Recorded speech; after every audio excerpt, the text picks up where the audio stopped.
What money? That was rent. My father said it with a grin.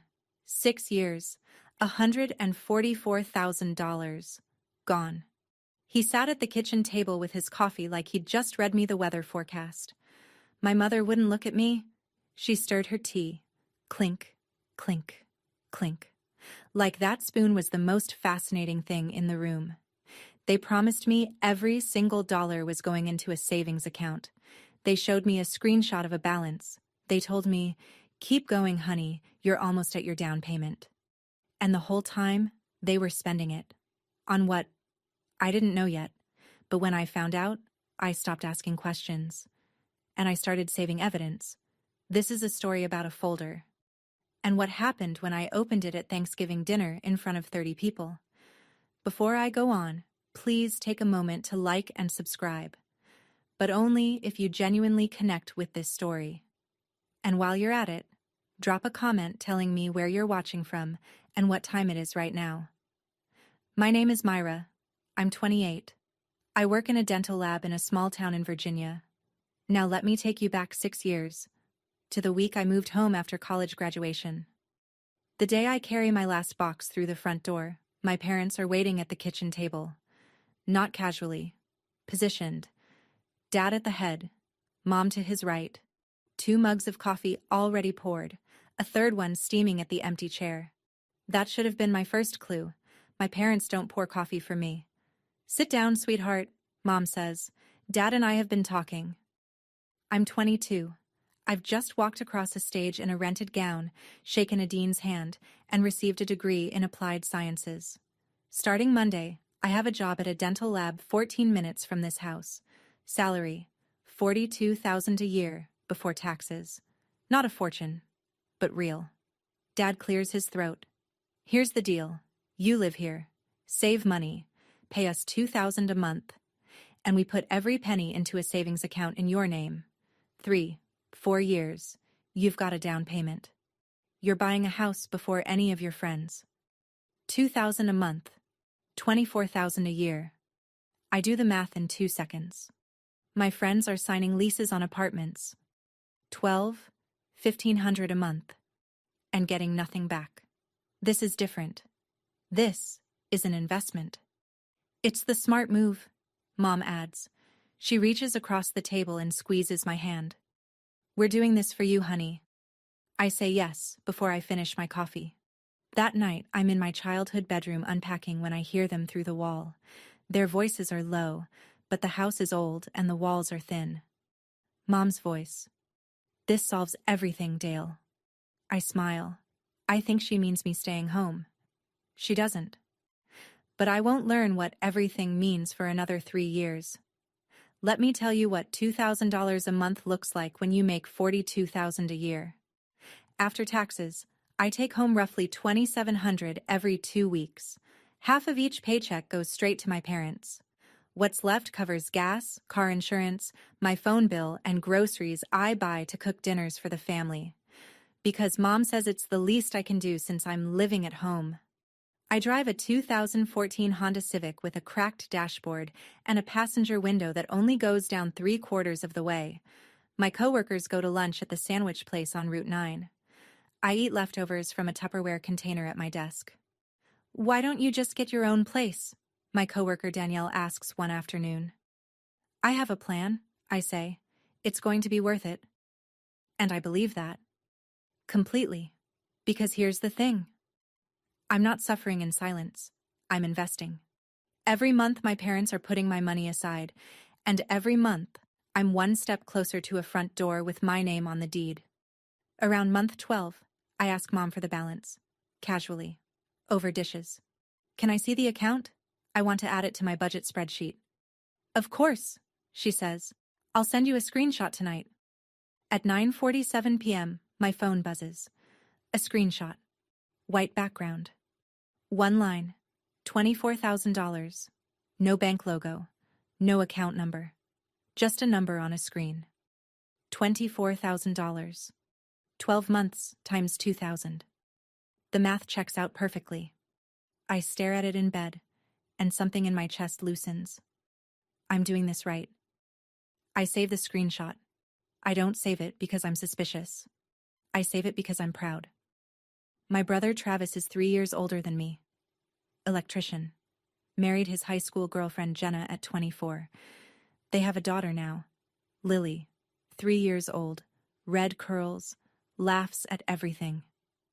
Travis lived in this house until he was 25, 4 years after high school. He never paid $1 of rent. Not once. When I bring this up at dinner one night, not angry, just curious, Dad sets his fork down like I've insulted him. Travis had different circumstances. He was saving for a wedding. I'm saving for a house, I say. That's different. How? Mom cuts in before Dad answers. Don't compare yourself to your brother, Myra. This is about your future. I let it go. I always let it go. 2 months later, Travis and Jenna close on a house. 3 bedrooms, 2 baths, half-acre lot in the newer subdivision off Miller Road. Listed at $260,000. Down payment, $52,000. Everyone at Sunday dinner congratulates them.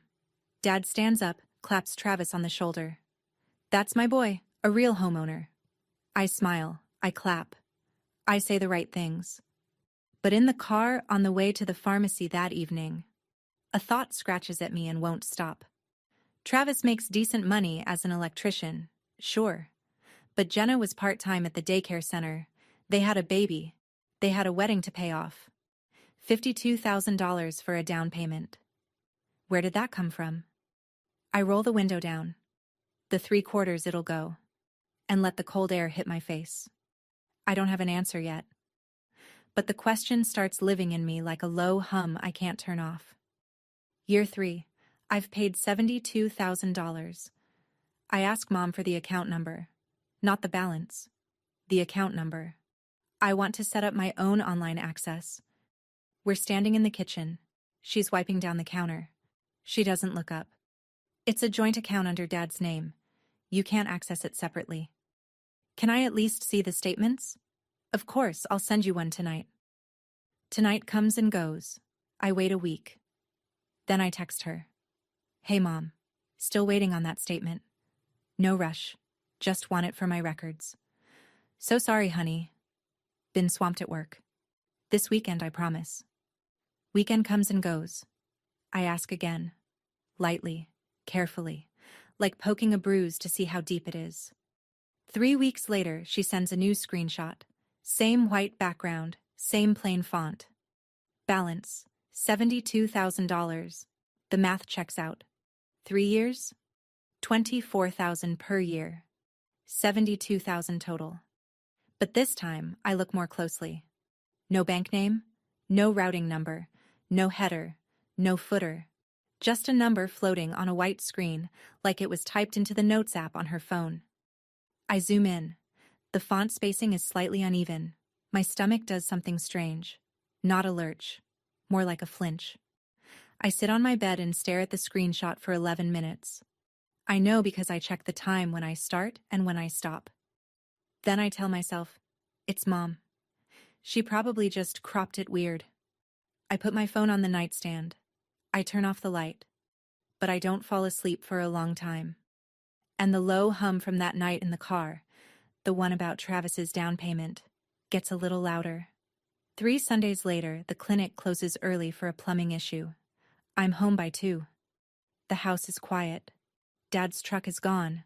But Mom's car is in the driveway, and the sliding glass door to the backyard is open about 4 inches. I hear her voice before I see her. She's on the patio, phone pressed to her ear, facing the garden. I set my keys down on the counter, softly. Covered most of Travis's down payment, she says. She doesn't know. And Dale thinks we can keep this going another 2 years, pay off the rest of the business loans. My hand freezes on the countertop. A voice on the other end, tinny through the speaker, says something I can't make out. Then Mom again. Ruth, relax. She'll get her money eventually, when Dale's business picks up. Aunt Ruth, Mom's younger sister, the retired accountant. I hear Ruth's voice now, clearer. Connie, that's not right. You told her it was a savings account. It will be, eventually, Just don't say anything. I don't move. I don't breathe wrong. I stand behind the kitchen island with my hand flat on the granite and feel my heartbeat in my fingertips. 52,000. Travis's down payment, my money, and the rest of the business loans. Dad's plumbing company, the one he swore was doing fine. I go to my room. I close the door without a sound. I sit on the edge of my bed. I look at my hands. Then I open my phone. I take a screenshot of the date and time, Sunday, October 15th, 2:07 p.m. I don't scream. I don't cry. I start a folder. That night, I lock my bedroom door and open the calculator app. 3 years paid. $72,000 gone. If I keep going 2 more years the way Dad wants. Another $48,000. Total, $120,000. Gone into a business I was never told was failing. Gone into a house I'll never live in. Gone. I run the scenarios. If I confront them now, they'll deny it. Mom will cry. Dad will get loud. They'll say I misheard. They might even delete the texts, wipe the emails, claim the screenshots were estimates or projections. And it'll be my word against theirs. If I walk away, just stop paying and move out. I lose everything I've already put in. $72,000. No legal standing, no paper trail, just a bitter daughter with a story nobody can verify.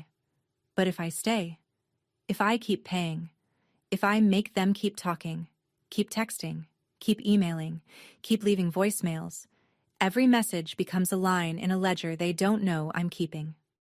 I open Google Drive. I create a new folder. I name it Home Fund Docs. The first thing I upload is the screenshot from tonight. The date, the time, the moment I found out. Then I go back through my texts. Every message where Mom mentions savings. Every email where Dad says, the account. Screenshot. Upload. Screenshot. Upload. 14 items by midnight. I close the laptop. I brush my teeth. I look at myself in the bathroom mirror for a long time. I'm not staying because I'm afraid to leave. I'm staying because I need them to keep lying. On the record. Tomorrow morning, I'll hand Mom the check like I always do. $2,000. She'll smile. She'll say thank you. And she won't know it's the first payment in a very different kind of account. I become very careful about how I ask questions. Never in person. Never where the answer disappears into the air. Always by text. Always by email. Always in words that stay. A week after the phone call, I send Mom a message. Hey Mom, just checking. The savings account is still at the same bank, right? I want to include it in my budget spreadsheet. 3 dots. Then, yes, honey, everything's growing nicely. Dad and I are so proud of how responsible you are. Screenshot. Upload. 2 months later, I email Dad. He's old school. Checks email for his plumbing business. Doesn't text much. I keep it casual. Dad, when do you think I'll be able to access the savings? I'm starting to browse house listings just to get a feel for the market. His reply comes the next evening. Give it another year or 2. The interest is good. Don't rush it. You'll thank us later. Screenshot. Upload. I never ask a question I don't already know the answer to. I just need them to put their answer in writing. Every 2 or 3 months, I find a new angle. Should I start looking at fixed-rate mortgages? Do you think $72,000 is enough for a down payment in this market? Should I start talking to a realtor? Every time they respond. Every time they reference the savings. The account. Your money. And every time, I save it. Mom even sends a heart emoji once. Your future home fund is looking great, sweetheart. I stare at that text for a long time. Your future home fund. 5 words. Typed by her thumb, time-stamped by her phone. She has no idea she just wrote a line in my evidence folder. I close the app and go cook dinner for the family. Like always. Year 4, a Tuesday in March. I'm at the lab, hands gloved, bent over a dental mold when my phone vibrates in my coat pocket. I can't pick up. Mom leaves a voicemail. I don't listen to it until lunch. I sit in my car in the parking lot, windows up, engine off, and press play. Hey, sweetie, just wanted to let you know, I moved some of your savings into a different fund. Better rate. I'll explain when you get home. Love you. I replay it. 3 times. Your savings. Her voice. Her words. Recorded. Time-stamped. Stored on my carrier's servers. I save the voicemail. Then I back it up to my cloud. Then I email the audio file to myself. 3 copies. 3 locations. That night, Mom explains at the dinner table. I moved your money into a higher yield account. It's earning more now. Dad nods along like he's been briefed. That sounds great, I say. Thanks for staying on top of it. Of course, baby. That's what parents are for. I smile. I chew my pot roast. I ask for seconds. Inside, I'm cataloging. She said, your savings in a voicemail. She said, your money at the dinner table. Dad nodded. Both of them. Same room, same story, same lie. After dinner, I go to my room and open the Google Drive folder. 14 screenshots, 3 email threads, and now 1 voicemail. 18 pieces, and counting. I lie in bed and think about something Aunt Ruth said on the phone that Sunday. That's not right, Connie. Ruth knows. Ruth disapproves. Ruth told Mom to stop. But Ruth is Mom's sister. Blood runs thick in this family. The question is, how thick? I drive to Aunt Ruth's house on a Saturday morning, 30 minutes through back roads, past the feed store and the old rail bridge. She lives in a small brick rancher with window boxes full of pansies. She opens the door before I knock, like she's been expecting me. Kitchen, she says. I just made coffee. We sit across from each other at her little Formica table. She's 52. Retired early. Bad knees. Worse back. 26 years as a county accountant. She knows what money looks like when it's been moved around. I don't ease into it. Aunt Ruth, I need to ask you something, and I need the truth. She looks at me for a long time. Her coffee steams between her hands. You heard us on the phone that Sunday, didn't you? I nod. She closes her eyes, opens them, sets her mug down. Your mother told me, her exact words, Myra's rent money covered most of Travis's down payment. I told her it wasn't right. She said you'd get it back when Dale's business picked up. And you believed her? No. Ruth shakes her head. I didn't. The kitchen is quiet except for the tick of her wall clock. A cardinal lands on the feeder outside the window and leaves. Aunt Ruth, if I ever needed you to say that out loud, to someone who matters, would you? She doesn't answer immediately. I watch her jaw work. She's thinking about Connie, about blood, about holidays and phone calls and 30 years of sisterhood. Then she reaches across the table and puts her hand over mine. She's my sister. But you're my niece, and what they did is wrong. I squeeze her hand. I don't say anything else. I drive home with both hands on the wheel and a second name in my corner. Year 5. I find the county legal aid clinic the way most people find things they need badly, late at night, alone, typing into a search bar with shaking fingers. Free consultation? Tuesdays and Thursdays? Walk-ins welcome. I go on a Thursday after work, still in my scrubs. The waiting room smells like floor wax and old magazines. A woman with a stroller sits across from me, bouncing a baby on her knee. A man in paint-stained jeans fills out a form with a pencil stub. They call my name after 40 minutes. Greg Novak, paralegal. Mid-40s, reading glasses on a cord, shirt sleeves rolled to the elbow. He shakes my hand and points to a chair. Tell me what happened. I talk for 30 minutes.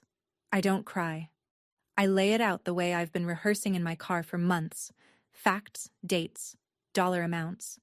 Then I open my phone and show him the folder. He scrolls. Slowly. His face doesn't change, but his scrolling slows down the deeper he gets. How many pieces of evidence do you have? 22. Texts, emails, 1 voicemail, and a witness. He takes his glasses off and looks at me. This isn't just a verbal promise, Myra. You have corroborating written and recorded evidence. In Virginia, this could qualify as promissory estoppel. They made a clear promise. You relied on it. You suffered financially because of that reliance, and they knew you were relying on it. So I have a case? You have a strong case, but $144,000? If you go the full 6 years, that's above small claims. You'd need to file in circuit court. We can connect you with a pro bono attorney. I nod. My hands aren't shaking anymore. I want to wait, I say.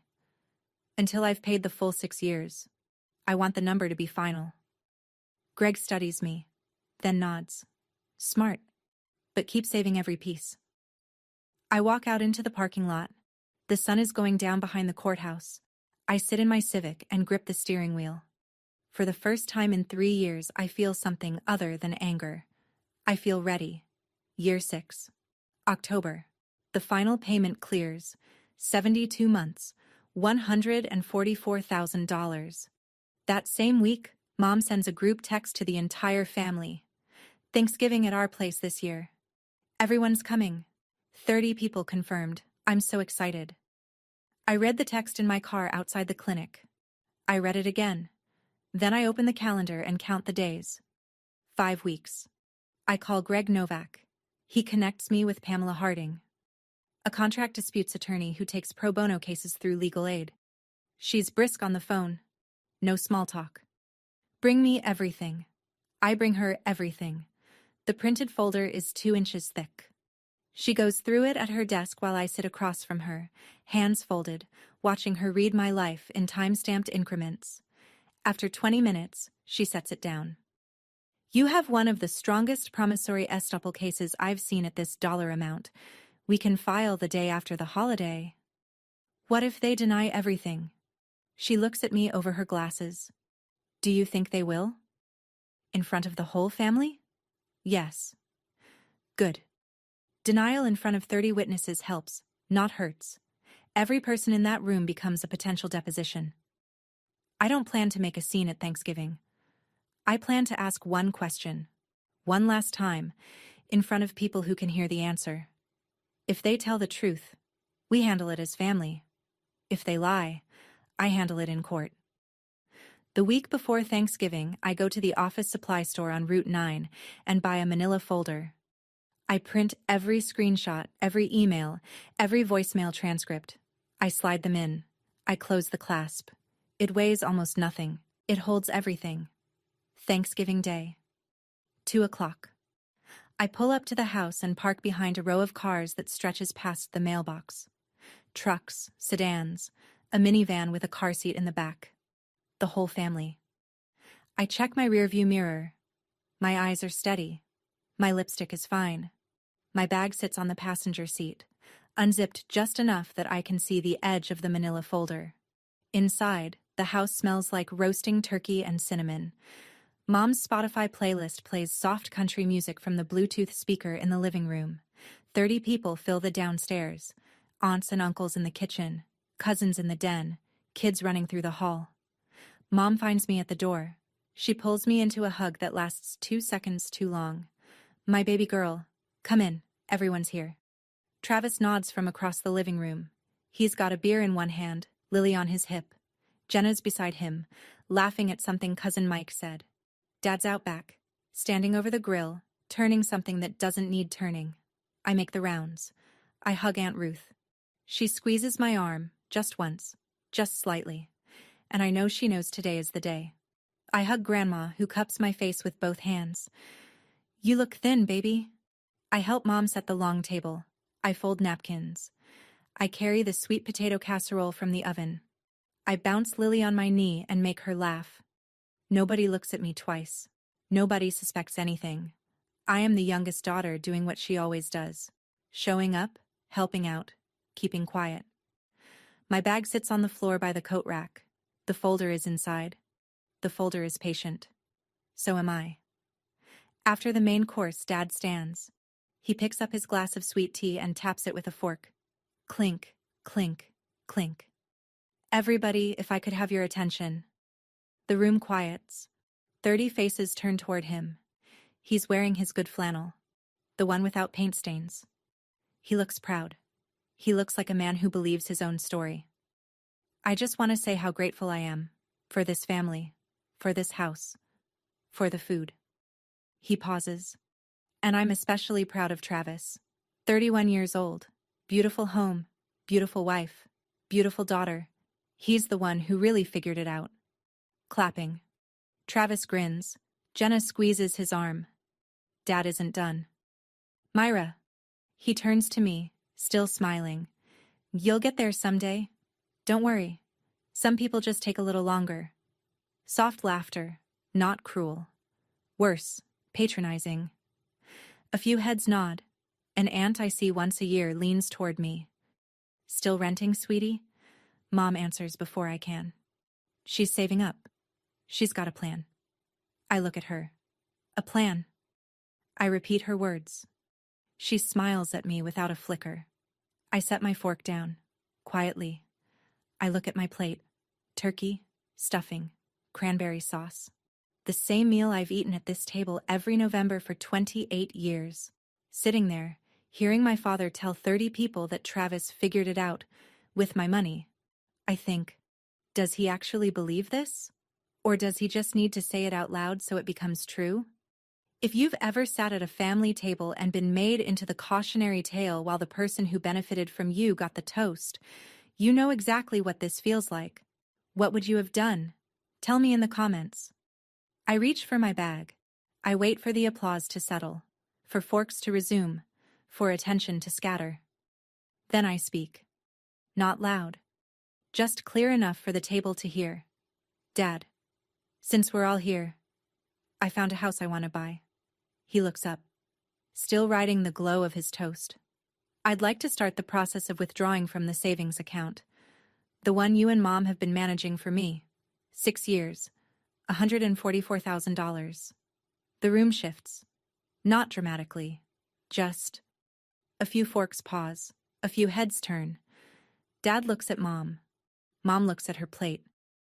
What savings account? He says. The one I've been paying $2,000 a month into. For 6 years. He stares at me. Then he laughs. Not nervous. Genuine. Like I've told a joke he finds truly funny. Myra, that was rent. You lived in our house. That was rent. The word lands in the center of the table like a dropped plate. You told me it was going into savings, I say. I don't know what you're talking about. Mom's voice, small. Dale's right. It was just rent, honey. I look at her. She's stirring her iced tea again. Clink, clink.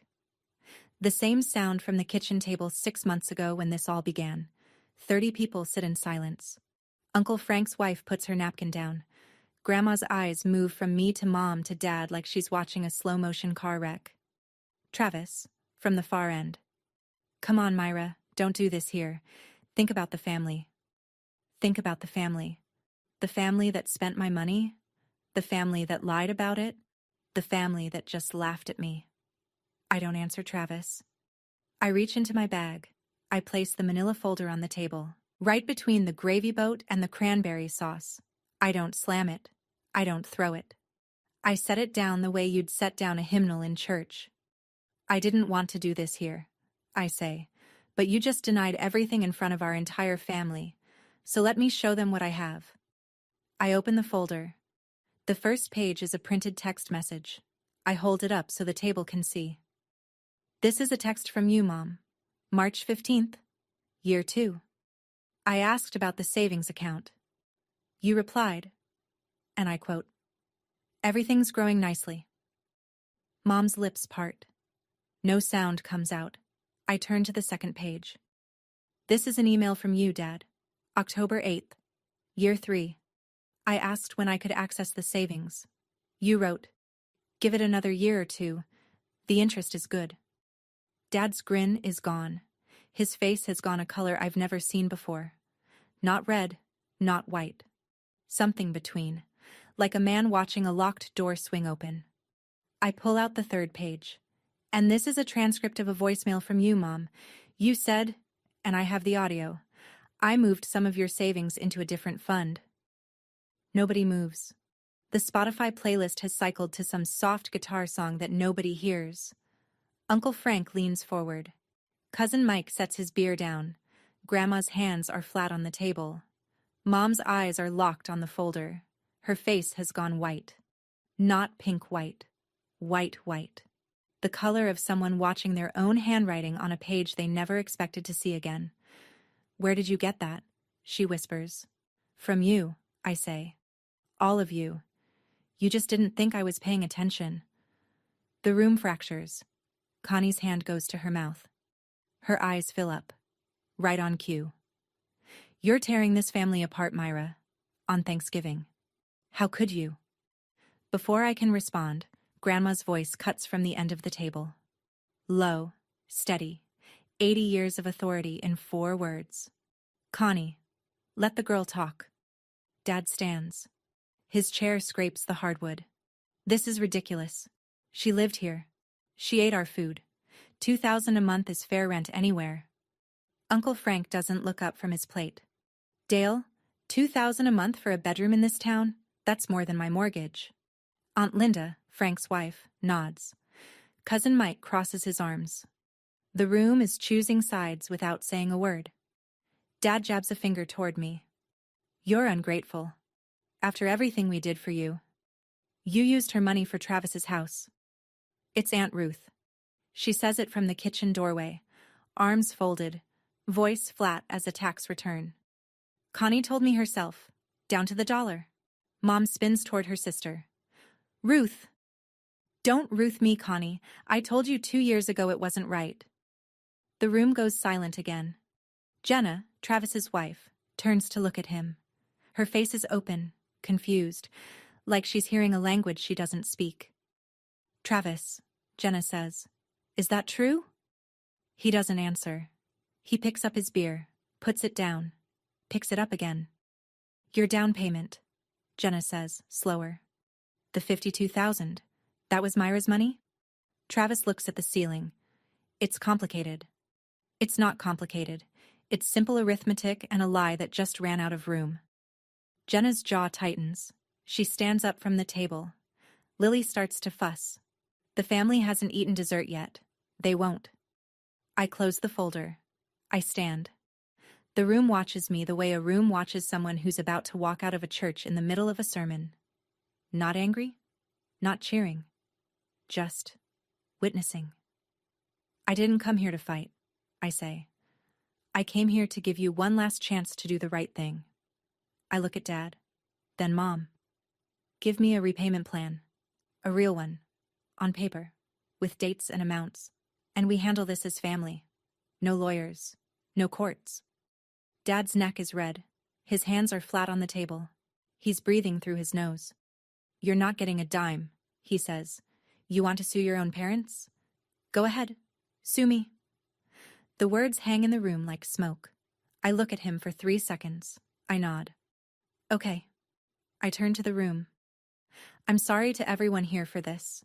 You didn't deserve to spend your Thanksgiving this way. But I spent 6 years being lied to, and I wasn't going to spend another minute." I pick up the folder. I pick up my bag. I'm halfway to the door when Grandma's voice reaches me. "Myra, honey." I stop. I turn. She's still sitting. Her hands are still flat on the table. Her eyes are wet, but her jaw is set. "I believe you." 3 words. From the woman who held this family together for 50 years. I nod. I don't trust my voice, so I just nod. I walk out the front door. The screen bangs shut behind me. The November air hits my face and I realize my cheeks are dry. I didn't cry. Not once. In my rearview mirror, I see Mom on the porch. Then Aunt Ruth behind her, bending down, picking up pages that have scattered from the folder Dad threw after me. I drive home, both hands on the wheel. No music. It's done. The next part is for the court. Monday morning, 9 a.m. I call Pamela Harding from the dental lab parking lot before clocking in. He told me to sue him, in front of 30 people. Silence on the line, then a short exhale that might be a laugh. Then let's not disappoint him. We file Thursday. Promissory estoppel and unjust enrichment. Plaintiff, Myra J. Morrison. Defendants: Dale R. Morrison and Constance L. Morrison. Amount sought: $144,000. Filed in the Circuit Court of Augusta County, Virginia. I sign the documents at Pamela's desk. My handwriting is even. My hand is steady. The pen is a cheap ballpoint from a mug on her desk, and I think, this pen is worth more than every lie they ever told me. The summons is served to my parents' address the following Tuesday. Dad has to sign for it. I know this because the process server confirms it by email. Received by Dale R. Morrison, 11:42 a.m. at the front door. That evening, my phone lights up. 11 missed calls from Mom, 3 from Travis, 0 from Dad. I don't return any of them. Instead, I send one text. To Mom. Short. All communication regarding this matter goes through my attorney from now on. Her name is Pamela Harding. I love you. But I'm done being your savings account. 3 dots appear. Disappear. Appear again. Then nothing. I put my phone on the nightstand. I make a sandwich. I eat it standing at the counter in the apartment I moved into 2 weeks earlier. A 1-bedroom on Elm Street, $900 a month, no roommates, no lies, and a deadbolt I chose myself. It's the first home that's ever been completely mine. The rent goes to someone who calls it rent. 3 months later, Circuit Court. Courtroom 2B. The room is smaller than I expected. Wood paneling, fluorescent lights, an American flag hanging slightly crooked behind the bench. I sit on the right side with Pamela. I'm wearing a gray blazer I bought at the thrift store on Route 11 and the only pair of dress shoes I own. My parents sit on the left with their attorney, a man named Garrett Webb, mid-50s, hired on credit. Mom is in a blue dress I've seen at every family funeral for the past decade. Dad is in a sport coat that doesn't quite fit. Pamela presents the evidence methodically. The texts, printed, highlighted, dated. The emails, same. The voicemail, played through a small speaker. The judge listens with his hand under his chin. Ruth's sworn affidavit is entered into the record. So is Grandma's written statement confirming she heard Dale refer to the payments as savings at multiple family dinners. Garrett Webb makes his case. It was rent, a reasonable amount for room and board in the area. The judge turns to Dad. Mr. Morrison, did you ever use the words savings account when referring to your daughter's payments? Dad shifts in his seat. I might have, but it was just a figure of speech. A figure of speech. For 6 years. In text messages, in emails, on a voicemail. Dad says nothing. The judge turns to Mom. Mrs. Morrison, did you send your daughter a screenshot purporting to show a savings account balance? Mom's voice is barely audible. I was just trying to encourage her. You fabricated a financial document to encourage your daughter to continue paying you $2,000 a month. It isn't a question, but Connie nods anyway, slowly, like a woman who just realized the trapdoor was always under her feet. The judge picks up his pen. I'll issue my ruling in 2 weeks. 14 days. I don't sleep well for any of them. I work, I eat. I drive to the lab and back. I clean my apartment twice. I reorganize my kitchen cabinets by height. On a Tuesday afternoon, Pamela calls. We won, Myra, full amount. I'm sitting in my car outside the clinic. The engine is off. A sparrow is hopping across the parking lot. Full amount, I repeat. $144,000. The judge found clear evidence of promissory estoppel. Repayment ordered in monthly installments. $3,000 a month over 48 months. If they miss a payment, the court can enforce through wage garnishment or place a lien on their property. $3,000 a month. For 4 years. More than I ever paid them. Myra, you there? I'm here. You did the right thing. And you did it the right way. I hang up. I sit in the car for a long time. The sparrow is gone. Then I cry. Not the way I expected. Not triumph. Not relief. It's a strange, heavy cry. The kind that comes when something is finally over and you realize how long you were holding your breath. 6 years. $144,000. 22 pieces of evidence. 1 folder. 1 ruling. I call Aunt Ruth. She picks up on the first ring. We won, I say. She's quiet for a moment. Then, you didn't need me, honey. You had yourself. I needed you too. Well, she says, I'm glad I picked up the phone. I don't call Mom. I don't call Dad. I don't call Travis. I drive home to my apartment. I put the ruling letter on the refrigerator, under a magnet shaped like the state of Virginia. Then I make dinner. Just for one. And it's enough. Here's what happens when you lie to your daughter in a small town and lose in court. People talk. Not because they're cruel, because they know you. They know your truck. They know your pew at First Baptist. They know you fixed their water heater last March and charged $40 over the estimate. Within a month, Dale's plumbing business starts bleeding. Not fast, slow, the way a faucet drips when the washer's shot. Mrs. Kimball on Oak Street calls someone else for her bathroom remodel. The Turners go with a company out of Staunton for their new construction. Old Jean at the hardware store stops sending referrals. Nobody says why. They don't have to. Everyone was at Thanksgiving or knows someone who was. At church, Connie sits in the same pew, but the women who used to save her a seat don't anymore. They smile. They nod. They just don't scoot over. Grandma calls Connie once. You lied to that girl for 6 years, Connie, your own child. Then she stops calling. The Saturday lunches stop. The Sunday drop-bys stop. 80 years old. And she's done pretending. And then, there's Travis. Jenna doesn't leave him. But something shifts in their house on Miller Road. The house built on my payments. She takes over the finances. Opens a joint checking account. Insists on seeing every statement. Travis, for the first time in his marriage, doesn't control the money. You knew, she told him that Thanksgiving night. I didn't hear it. Ruth told me later. You knew, and you let me think we earned it. Travis didn't have an answer. Some things don't have one. Dale loses about 30% of his business over the next quarter. That's roughly $16,000 in revenue. He lets go of his part-time helper, a kid named Danny who'd been with him 2 summers. Consequences don't always roar. Sometimes they just quietly rearrange the furniture. The first payment arrives on the 15th of the month. Direct deposit, $3,000. I'm at the kitchen table in my apartment eating cereal before work when my phone buzzes with the bank notification. I stare at the number. $3,000. From Dale R. Morrison, the same man who laughed in my face. I set the phone down and finish my cereal. I wash the bowl. I dry it. I put it back in the cabinet. Then I pick the phone up again and look at the number one more time.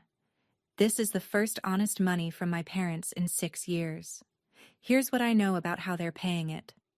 Aunt Ruth tells me some of it.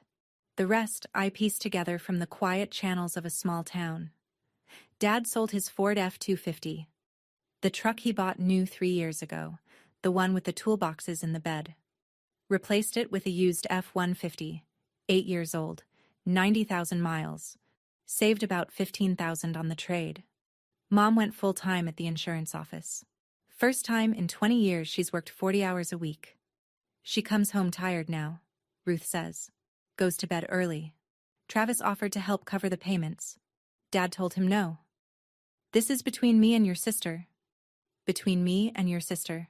Not between me and the court. Not between me and the mistake I made. Between me and your sister. Like it's a disagreement. Like it's a difference of opinion. He still can't say what it really was. But the money arrives.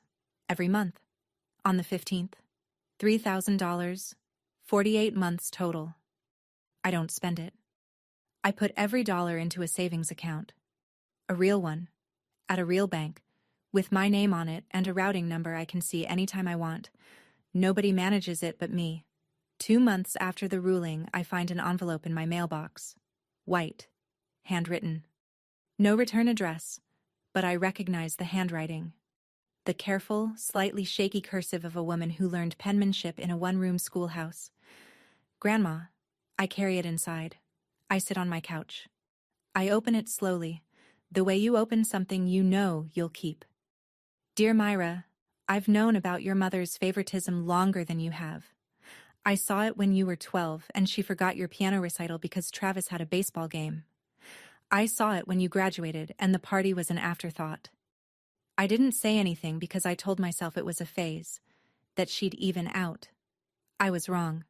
What you did at Thanksgiving took more courage than anything I've seen in this family in 80 years. I know it cost you. I know it still costs you. But you stood in that room and told the truth when everyone else was comfortable with the lie. Your grandfather, God rest him, always said you were the tough one. Not tough because you fight. Tough because you know when to. I'm sorry I didn't speak sooner. I should have. That's on me. Love always, Grandma. I read it 3 times. The 3rd time, the words blur because my eyes won't stay dry. She knew. She always knew. And she stayed quiet to keep the peace. This letter isn't just love. It's an apology.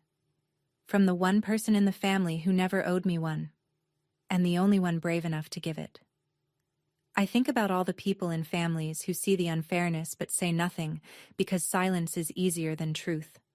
If you've ever been that person, or if you've been waiting for someone to finally see what you see, I understand.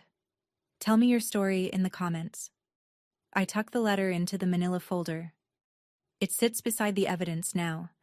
The folder has 2 sections, proof and grace. 4 months after the ruling. A Thursday evening. I'm on the couch reading when my phone lights up. Dad. I stare at the screen through 2 full rings. My thumb hovers. Then I answer. Myra. His voice sounds different. Not smaller. Older. Like the past 4 months aged him in a way the previous 57 didn't. I'm not calling to argue, he says. I wait. I wanted to hear your voice. The line hums. I hear a television in the background, a recliner creaking. Your mother misses you. A pause. I don't know how to fix this. I close my book. I set it on the arm of the couch. Dad, fixing it starts with 1 word and you know which one. Silence. Long enough that I check to see if the call dropped. It hasn't. I'm sorry. His voice cracks on the 2nd word. Not dramatically. Just a hairline fracture. I don't even know when I started lying to myself. I let the words sit. I don't rush to accept them. I don't throw them back. I appreciate you saying that. So, can we... The payments continue, Dad, and I need you to understand something. I keep my voice even. Gentle, even, but firm. I love you, but I will never trust you with my money again. That boundary isn't going away. I know, he says, quietly. I know. We sit on the phone for another 10 seconds without speaking. Then he says goodnight. I say goodnight. We hang up. It's not a reconciliation. It's not a Hallmark ending. It's a 57-year-old man calling his daughter because her absence hurts more than his pride. And a 28-year-old woman letting him speak without letting him off the hook. It's what family looks like when you strip away the lies and see what's left. Sometimes what's left isn't much, but it's honest. So here's where I am now. I'm 28. I live in a 1-bedroom apartment on Elm Street. $900 a month. I picked the paint color myself. A pale blue that catches the morning light. Every month, $3,000 arrives in my bank account. My real bank account. With a routing number and a login and a balance I can check at 3 in the morning if I want to.